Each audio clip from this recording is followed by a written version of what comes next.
traditionally, looking at a stock market that is making new all times with that many stocks trading below their 50-day moving average, that is a bearish sign, generally speaking.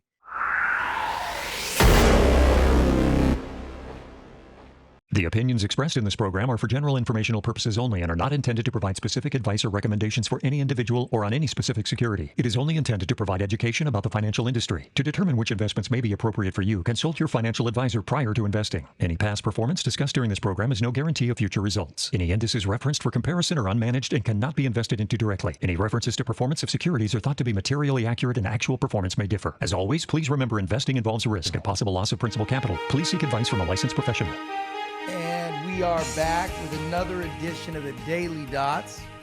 Making sure I got this thing on correctly there. And I am joined once again by the brain trust himself, Mr. Chase Taylor, back from his international globetrotting. Thankfully in studio so that my terrible home internet doesn't get in the way today. Yeah, bit of a globetrotter. Oh, well, went to one country, yeah. Yeah, but that's you've gallivanted around Europe this year. You've spent some significant time south of the equator in South America. That's true. Hey, people, this is the difference with Bulwark Capital. We're boots on the ground. We're not advocating for international equities if we don't go there first, right? Now, we're not going to tell them that the trips you had there had nothing to do. Well, that's not true. The South American trip had. The Argentina trip did. Yeah. And hey, I wrote a big piece about the UK in January, and the UK has dramatically outperformed the US this year. So there we go. Look, add it to the long list of things it has. We were joking about this before he came on. I just secured some tickets to the Mariners game tomorrow night. And for those people around the country that don't, I was trying to explain to a client of mine what this is like. And I said, the best way to describe what being a Mariners fan is like is that, or at least the best description I've come up with is it's like a sports version of Stockholm syndrome, right? Like, so you got taken prisoner by this team via birthright for me 43 years ago. And they treated you so badly for so longly that somehow you ended up loving them. It's like the dog that's so ugly that it becomes cute, you know? Preaching to the choir. Yep. That's right. You're a Cleveland fan. There's a lot of similarities there. And now all of a sudden that this is going on, it really puts you in a quandary because there's part of you that's like, our ship has come in, right? It's finally time to drink of the waters, right? At the same time, I feel like Reek or Theon Greyjoy from the Game of Thrones. Remember, he gets... I don't, because I haven't watched it. I'm not usually into that kind of stuff. I tried. I'm not usually into that kind of stuff. It's not I think most people that know me were like, you like Game of Thrones? That's so not you, Mr. Documentary, you know? Exactly. I've got a little bit of a sci-fi fantasy nerd in me. And I have watched Foundation sci-fi, by the way, and I love it. So I'm branching out. And I don't know what that is.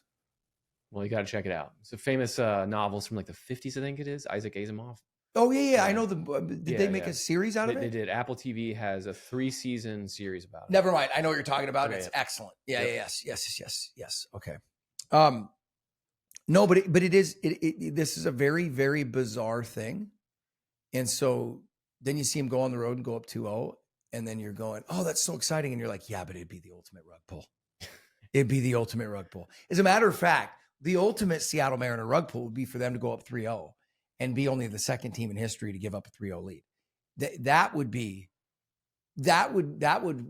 a perfect example. Well, we gave up a 3-1 lead to the Cubs in the World Series. So you've been to a World Series. I do know what it feels like. Yeah. I've watched Cleveland lose 3 of them in my lifetime. Win 0 of them. Yeah, but brutal. But you're there. I know. It sounds better than it felt. Yeah. You're not wrong, but yeah, that I felt like that with both the Seahawks Super Bowl losses, because you're like, it's kind of like the equivalent of getting to your wedding day and then her not showing up. You're like, hey, at least you got engaged. You know what I mean? Yeah. But it ended in tears, man, right? I can't really figure out what's better. I suppose it's probably to have your team go there. This reminds me of wealth, where everyone should have a level that's enough. And you should define all areas in your life where enough and truly let it hit that and be like, all right, that is literally enough. Yep. I'm no more chasing. Like, this is it. I made it. I win. I'm going to be happy. Right. I feel like this in sports. So I have done this with sports, and professionally, it's just make the playoffs and I'm happy. Yeah. Sure. I want to win it all, but if we make the playoffs, I am satisfied. And then for whatever reason, my metric in college sports is if we are ranked in the top 25, I'm good. For basketball, if we make the tournament, I'm not going to complain. Yep. You know what? That's a good, fair, healthy way to think of it. I think because you can't get caught up in that whole, well, it's a lot like investing. You got to manage your risk. You can't get all up in that all or nothing approach. Darn, it wasn't up 200% this year. Right. Okay. Unless you're that, and that's why I hate the Yankees. That's why I hate them. Right. Just it's 27 world championships, 26 they didn't buy. Yeah. Well, if I had a blank checkbook, one they didn't buy. I could probably win a couple of baseball games if I was doling out 400 mil. Yeah, I know, but that's what drives me nuts. So it's like and you may or may not disagree. I don't know if you and I have had this discussion, but it was like listening to them talk about the Cal Raleigh versus Aaron Judge MVP debate, which Aaron Judge is a stud. Like, I'm not taking any incredible year. Why do I think Cal deserves the MVP? Because he's doing things that no one's ever done in the game. Yeah, he's a switch hitter. He's a catcher, especially as a catcher. I'm sorry, this isn't even a debate for me. I agree, and I believe that I found the ultimate stat to back this up. It's either their WAR or their WAR plus, wins above replacement, the acronym, right? That Judge had an incredible year. Oh, he was insane. Yeah. Where his WAR, whatever that, it's WAR or WAR plus, one of those, he is 50% higher than the next guy at his position. Okay. But here's the catch. You flip around and play that game with Cal, 219% better. That just, to me, when you're 219% better than the second best guy in your professional sport, and I don't know how you argue with that. And one guy gets a lollygag in right field, and one guy gets to get pounded behind the plate all day. Yeah, the most physically demanding position in the sport, right? And then he's beating records set by guys like Mickey Mantle, who played in the outfield, and Judge plays the second least physically demanding position in the sport, right field. Only first base. And you can make an argument. New York, where right field's like 18 feet past first base. That's true. You can bunt a home run. And then like I was saying too, I think 1 out of 3 games, he DHs more often than Cal does at catcher. And I'm just sitting there going, stud, incredible year. I actually know somebody, a good friend of mine knows he and his wife, amazing people, really down to earth. I got nothing against the guy. He's one of the best hitters of a generation. He had an awesome year, historically based. Cal had a year that nobody's ever seen before, and most people would have said they thought was impossible. Plus, one guy looks like a Greek god, and the other guy looks like he plays charity, like beer league softball. He does, and for that reason alone, I want to give it to him. Thank you very much. I appreciate that. And between him and Naylor, I mean, it looks like a beer league softball team. And that's us, man. How lovable is that, right? Yeah, and Utah. I mean, we're the city that had Chop, right? If we've got if we've got players that look like Adonis, it just doesn't work, right? I mean, this is the home of Subarus and Birkenstocks. If you've got a bunch of guys looking like they just walked off the cover of GQ, that you can't sell that. There you go. Like, it's like we know intrinsically that that's off, right? Those are the heroes we deserve. Josh Naylor and Cal Raleigh, those are the kind of heroes you deserve in the Pacific Northwest. We know we're not front of the GQ level type people, right? That's not our game up here. We wear too many clothes year round. Yeah. You can't get away with that. We're granola and Birkenstocks, man. Plus, I'm pretty sure when it rains, they use umbrellas in New York. We don't do that here. For what? What? Exactly. Yeah, you mean a hood on your jacket? Well, it's so I think I live in Seattle, and I probably use an umbrella 2 times a year, maybe. It's usually when my wife and I are going somewhere formal and she needs me to make sure her hair doesn't get wet. Yeah, you don't want to go right back to the dry cleaner either, right? Yeah, that's why. Anyway, so we will talk about investing at some point. Yeah, let's do it. But let's get right into it, because I do find it's been like this for a while, but I think this is becoming a more confusing and a more interesting board all at the same time every single day. I don't know. I'm still caught in between this point of where I'm thinking you're either going to get slammed down or you're going to rip higher. Or one than the other, Yeah. or one than the other. The reason I think about that is just chaos might be too strong a word, but I'm looking under the hood of this market and going, what in the hell are you doing? It just seems like it's just on autopilot doing its own thing. Nothing has to correlate. Nothing has to have any rhyme or reason to it. It would lead me to believe that there's a lot of speculation going on the retail side, on the 0 day to expiry. The retail inflows from the last couple of months have been really extreme. Like over $100 billion, I think, for like one of those months. It was, they piled in. Which that leads you to think, if retail is already kind of, taking the roll out of the wallet and had a good time with it, like, it just feels like that's less oomph to get you through the next, however long. Yeah, but they don't really ever sell. So I don't know.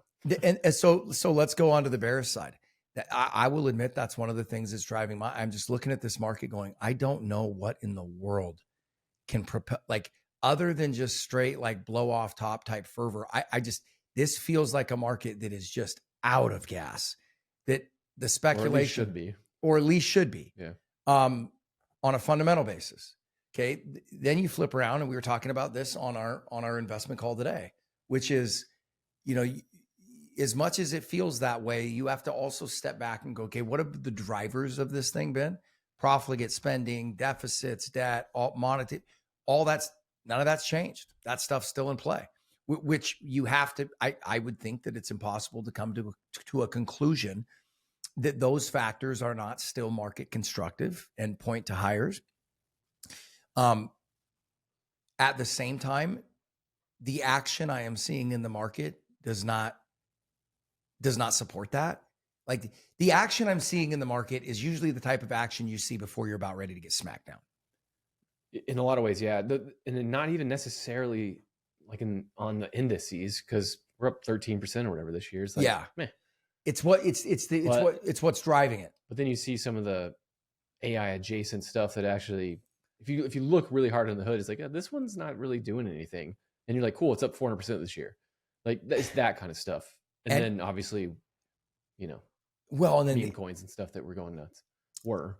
Yeah. And then the other part of it too is, like we said, looking at how overextended things are, but also looking at a market. And again, man, the more and more I talk about it, I'm tied. I feel like I'm split 50-50 on this. But traditionally, looking at a stock market that is making new all times with that many stocks trading below their 50-day moving average, that is a bearish sign, generally speaking, right? It's also a sign of speculation, right? Yeah, I don't know. I mean, again, if we're looking at it fundamentally in a normal backdrop, it'd be really easy. I mean, if this was quote unquote a normal market, I'd probably be selling into every rally and just saying, we're going to bide our time and wait. That being said, what makes it tough is that profligate spending and idiotic monetary policy and all that kind of stuff, and that's not going anywhere. Those are fixtures, in my opinion. Right. I mean, Powell basically made it sound like, we probably can keep cutting today, because they said, he said the labor market looks like it's still on a bad trajectory, which isn't wrong, but just adds some fuel. And he also said, QT is probably over soon, so adds a little bit of fuel. So yeah. Another thing I would say internally, and it was something that you and I have been watching the entire time, is watching the VIX, especially compared to the market. The fact that you're seeing another day today with equities spending most of the session green, and the VIX green too. I'll tell you what, it doesn't make me want to sell the rest of the vol that we've got. I mean, We've already taken some really nice profits on it, but yeah, Speaking of, you wanted me to rip through. Yeah, let's go through it. Yeah, run us down the index, the performance of the day. So S&P was down 0.16. Doesn't really tell the story though, because we were down 1% at the open. Next thing you knew, we were very green, doing well. And then a Trump post about embargo against cooking oil, because they're not buying our soybeans, kind of soured the mood there at the end, and we went negative.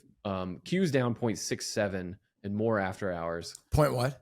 0.67. 6.7. You know that meme? 6.7. All the kids. 6.7. No clue. You'll have to look it up. I spent too much time with 10. As soon as you say kids, you probably lost me. 10-year-olds, man. I spend too much time with them. Mine's 5. She doesn't know what that means. Well, I've got 24 on the football team, so I get. Okay, so yeah, you're kept up to speed. Yeah.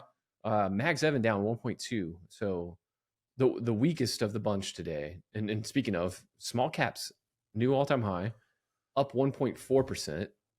It's a really awkward market. Yeah. The equal weight up 0.8. Like all world XUS was flat on the day. Dollar down about 0.18. Bitcoin down another 2.5 at 112. Oil just brutal. You're under $59 now. You're at 58.50. It was down about 1-2% today. Gold up about 0.7. You're past 41.50. Silver down a tiny bit, essentially flat. You know, another weird aspect of today, I do not recall any time. I cannot recall a period of time where our portfolio of gold miners had a bigger, different daily performance than the gold mining index. Yeah, gold miners themselves down over 1. And our gold miners were together were up over 2.5 if you put them together in a group. That is a bizarre divergence. It's interesting. It must be those the I'm assuming the higher market cap ones were the laggards. No, the irony. So I looked up Newmont, which I think is still the biggest one, and Newmont was green 1.6%, and then Agnico Eagle, which is either I think number 2 in the index, was down 0.3. Index was down over 1. But this is what I'm saying. These again, there is no guaranteed one-off, right? That you look at and say this is where the market's going. But I just get cautious in an environment like this where I see all this weird stuff, not conform. You know what I mean? It just feels like chaos right now. Well, one thing of note from today was Nvidia down, and this is the biggest reason Mags got beat up was Nvidia was down 4.4%, and it's actually kind of on the. It's built a really steep trend line and it's ripped since April, right? It's like testing it at this point. And to go back to the vol side of this, front month vol was up 6.7% on a day. You're barely down. So the caution is still in there. But at the same time, you're at 20.3. So it's not like vol's 30 or 25. It's still not expensive. Right? Yeah, exactly. It's still not expensive, which is another reason when I see that. Wow, VXX finished up 4.2% on the day. Yeah. Dang. When I see that, it's sticky, almost no matter whether the market's up or down. Well, and this is and that's one of the things that can, most people sit there and go, okay, well, it's not too bad. I sit there and see a VIX in this environment trading there, and I sit there and I see a lot of, dry tinder, for lack of a better term, meaning, when I see a VIX at 20, I'm sitting there going, oh, this market could get a lot more saucy. Right. And I saw someone saying like, oh, VIX is telling you to get back in there. I was like, what are you talking about? Like it went to 30. If it hit the 30, sure. It was green virtually all day. Yeah. No, I don't know what they're talking about. I saw a lot of people poo-pooing the idea, though, that, a week and a half ago when we were sitting there talking about this many updates with the VIX green, and I took some slams for that. And I'm sitting there going, look, I don't know when you guys started watching this, but it probably hasn't been for more than 12 months because it is a legitimate thing. Yeah. And not only, and we've said this before, but I mean it earnestly, it's probably been our most reliable signal. Right. And at the end of the day, I think all it is smart money bidding up protection at the right time. Yeah. And it's just like a signal like, ooh, okay. Yep. I don't know if that's, one of the big investment banks or Citadel or somebody. I don't know who it is, but somebody's out there, or maybe some of the vol funds that can smell stuff coming before us mere mortals can. I don't know, but and I think it's worth noting too, like bond volatility is starting to pick up. I mentioned yesterday, like commodity volatility is definitely higher. I think even FX vol is picking up a little. Like just how big moves are every day has just starting to expand.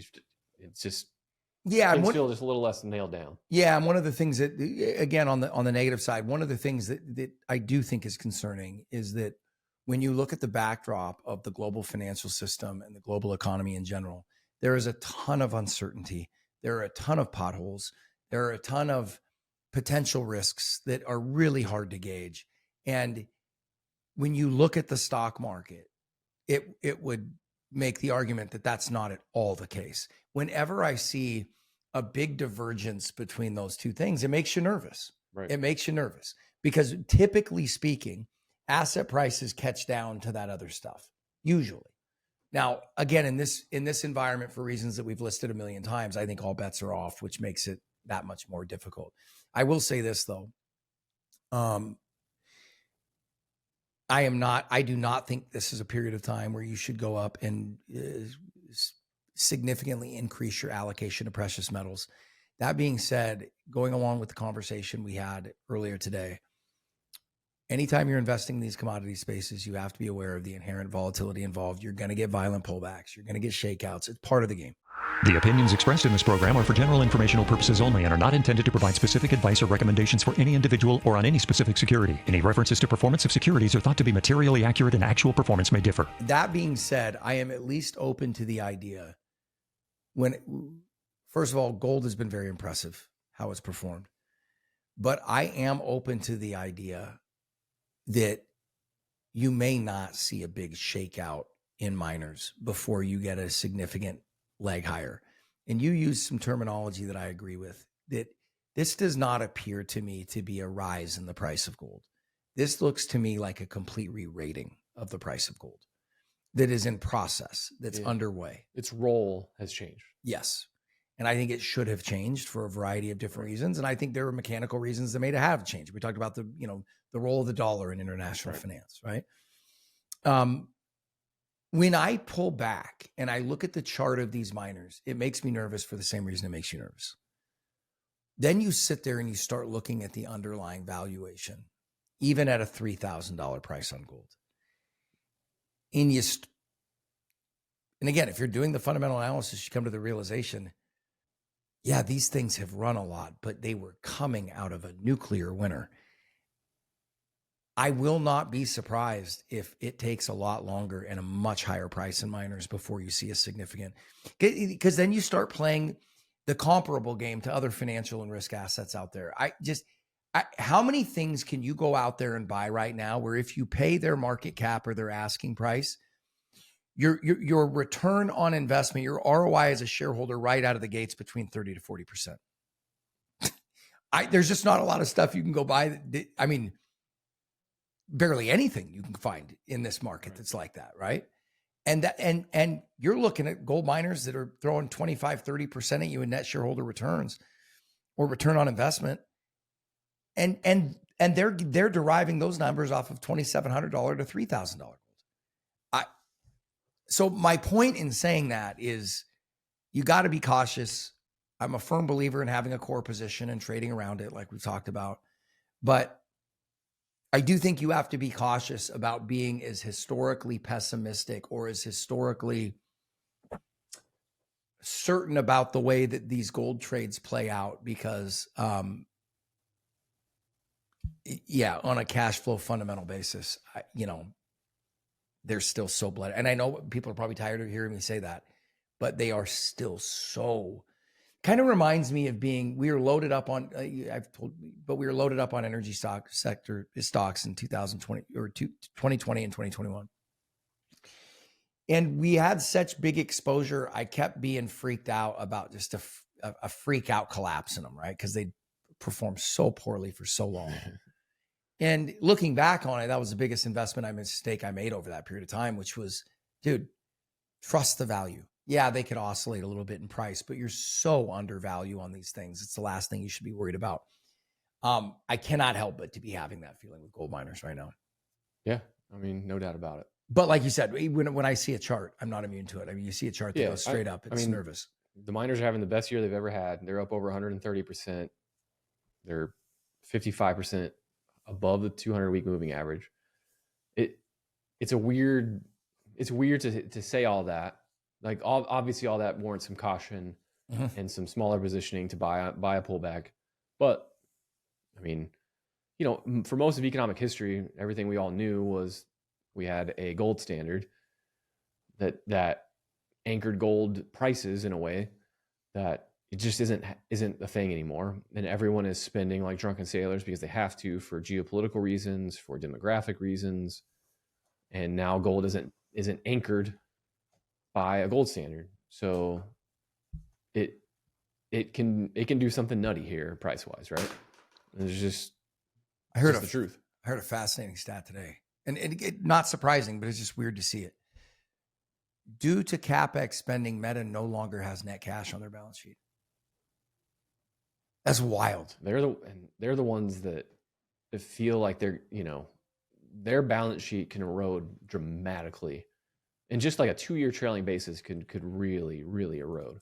So if they don't stay uber competitive in the AI race, then man, they have destroyed a lot of capital. Although you can argue is the kind of thing I think Cubby kind of has, like you might do well in the AI race, and still, how are you going to make the math make sense for all that spending? Well, I mean, that's been my argument about this too, which is I don't think I know that there's a lot of conflating going on regarding the efficacy and the future of the tech. And I feel like people need to be reminded, guys, at the end of the day, it still needs to lead to a transaction. Right. And those transactions will occur, but I think that you guys are vastly overestimating the pace and the scale at which these things become profitable. Meaning,